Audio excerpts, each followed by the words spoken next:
नमस्कार। आज विचार मंथन का विषय रहेगा लोग क्या कहेंगे। असाध्य रोग। लोग क्या कहेंगे, इसे ही सोचकर हम अपनी इच्छाओं का गला घोंटते आए हैं। हमारी प्रमोशन हुई, हमने पार्टी नहीं दी तो लोग क्या कहेंगे।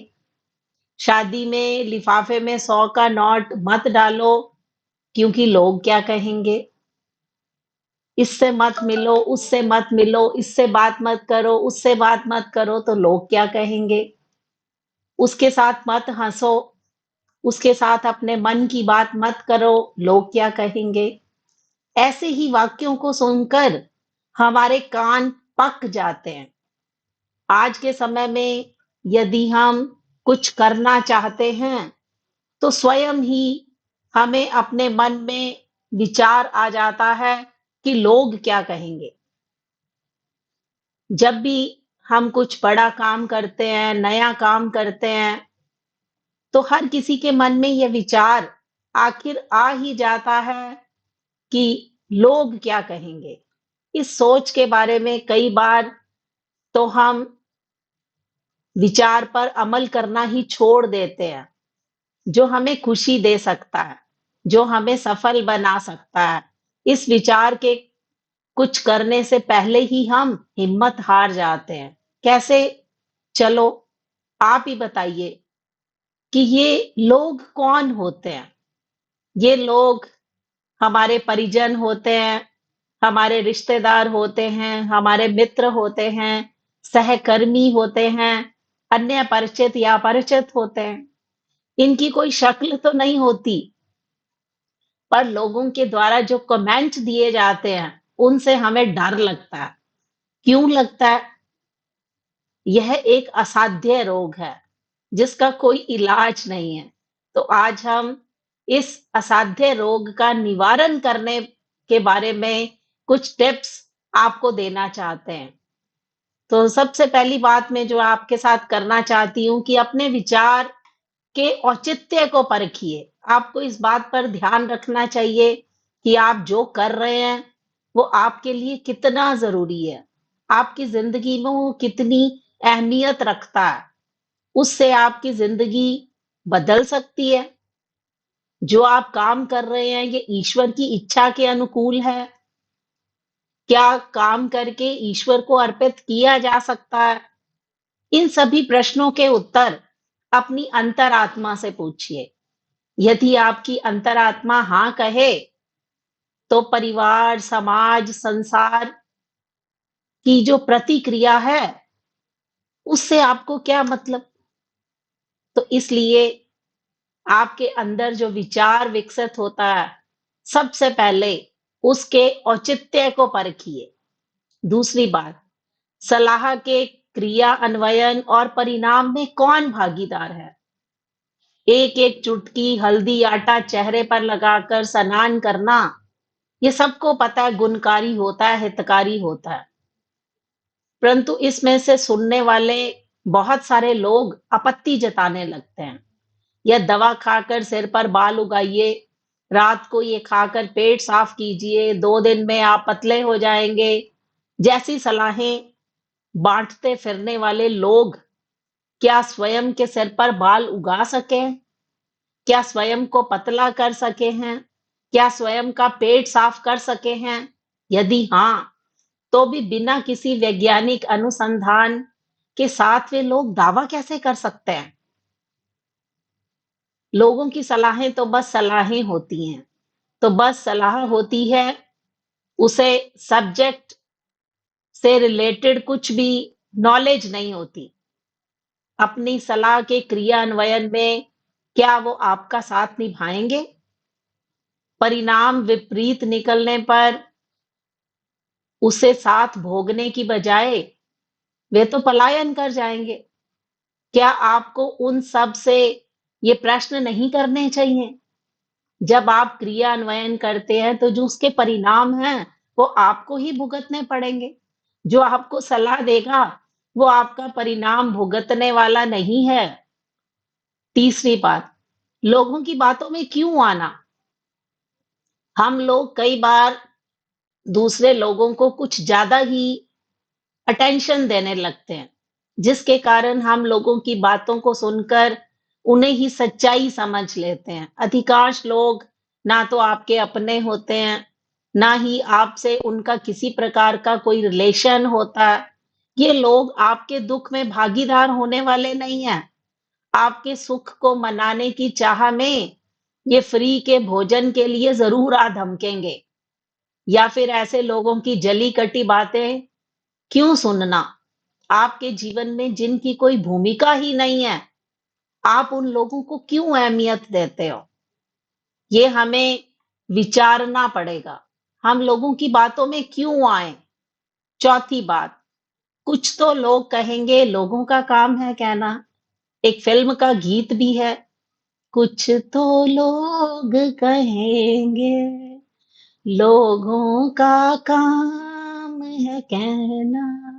आप कुछ भी कर लो, चाहे वह अच्छा है या बुरा, उससे संबंधित लोगों ने कोई ना कोई बातें तो ज़रूर करनी है। आप उन्हें रोक नहीं सकते, क्योंकि ज़माना है, जाली लोग हैं, तो कुछ ना कुछ तो बोलेंगे ही। इससे जुड़ी एक छोटी-सी कहानी मैं आपके साथ साझी करना चाहती हूँ। एक पिता-पुत्र की कहानी। कहते हैं कि पिता और पुत्र दोनों एक गधे के साथ कहीं काम पर जा रहे थे। बेटा गधे पर बैठा था, तो कुछ लोगों ने कहा, कैसे मूर्ख हैं कि पिता पैदल चल रहा है और बेटा गधे पर बैठा है, वो भी तो गधे पर बैठ सकता है, पिता भी तो। तो यह सुनकर वह गधे पर बैठ गया। फिर कुछ दूरी पर निकल गए तो अन्य लोग बोले कि कैसे अज्ञानी हैं, दोनों बाप बेटे एक ही गधे पर चढ़े हुए हैं। तो यह सुनकर पिता पुत्र दोनों उतरकर चलने लगे।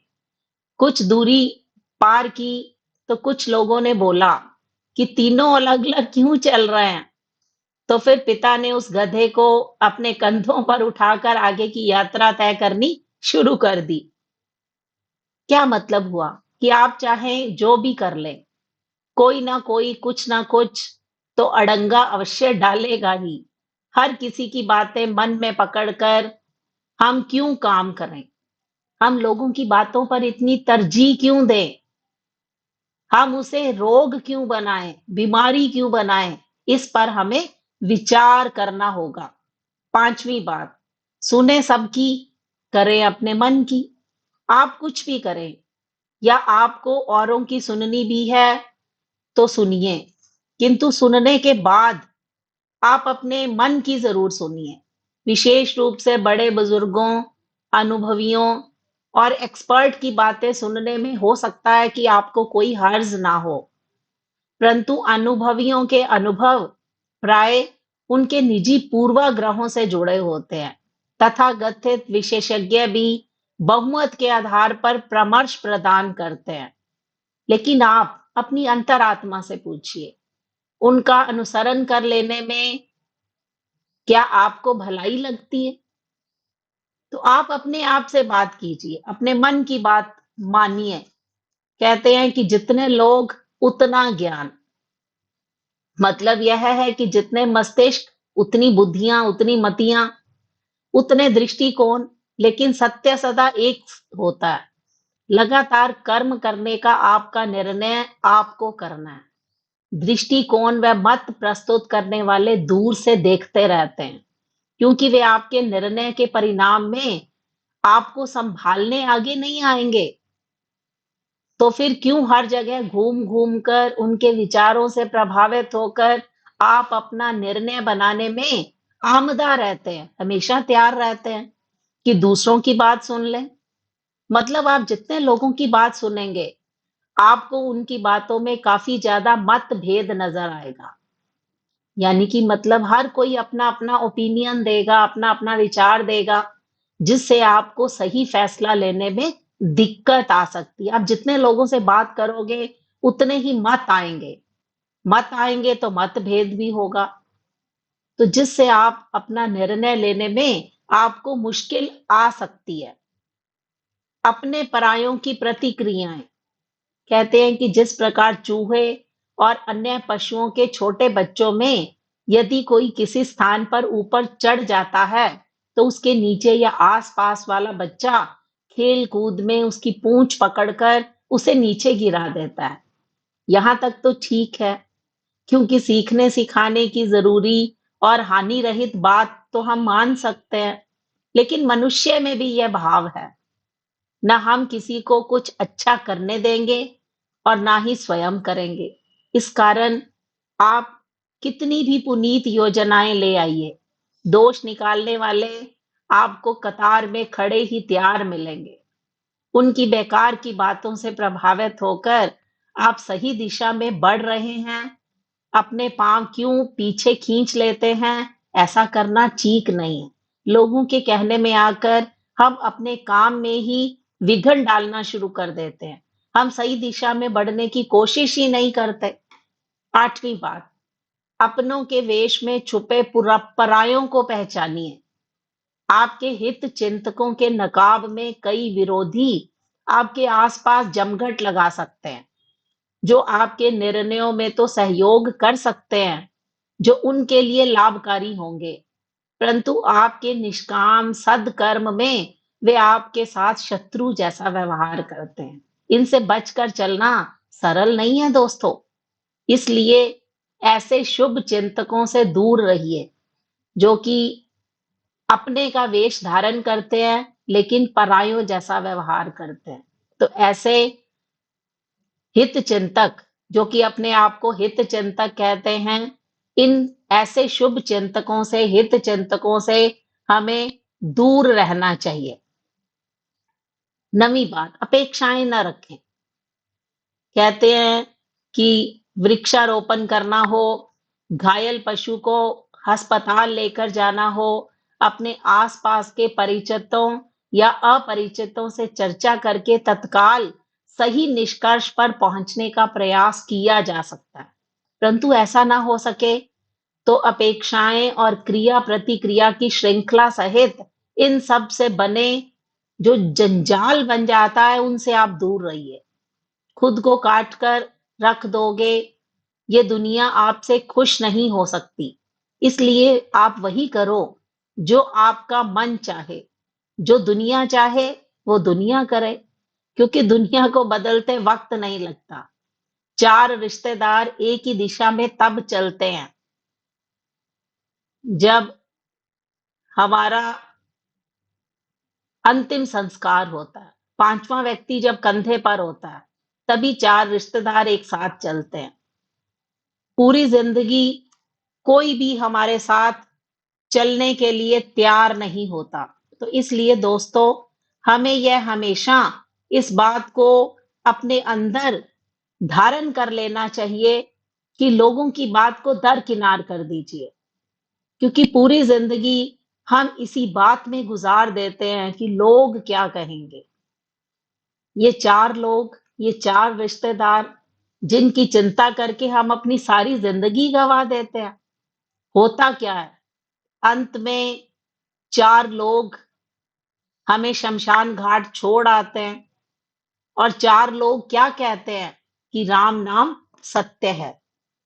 तो अगर सबका राम नाम सत्य ही हो जाना है, तो हम सारी जिंदगी लोगों के कहने में, लोगों के बहकावे में आकर अपना जीवन क्यों बर्बाद करें? ओशो ने भी यही कहा है, जिंदगी में आप जो करना चाहते हो जरूर कीजिए। ये मत सोचिए कि लोग क्या कहेंगे, क्योंकि लोग तो तब भी कुछ कहते हैं जब आप कुछ नहीं करते। क्योंकि लोगों का काम है कहना, लोग कुछ तो कहेंगे। दुनिया का सबसे बड़ा रोग, असाध्य रोग, क्या कहेंगे लोग, इस बात का आज से परित्याग कर दीजिए। आज से आप अपना नारा बदल दीजिए, दुनिया का सबसे बड़ा योग एक दूसरे का सहयोग। अगर हम एक दूसरे का सहयोग करके अपनी जिंदगी को आगे बढ़ा सकते हैं, तो इसमें आपकी भी कामयाबी है, दूसरों की भी कामयाबी है। तो आज से इस मंत्र का जाप करना बंद कर दीजिए कि लोग क्या कहेंगे, क्या कहेंगे लोग। तो इस बात का परित्याग कर दीजिए। इस असाध्य रोग को अपने अंदर से बाहर निकाल दीजिए। ये कोई रोग नहीं है, इस रोग को हमने अपने अंदर पाल रखा है। तो अगर हम इस रोग की जगह योग शब्द को अपना लेंगे, तो योग से धीरे-धीरे हम सहयोग के रास्ते पर भी उतर सकते हैं। धन्यवाद।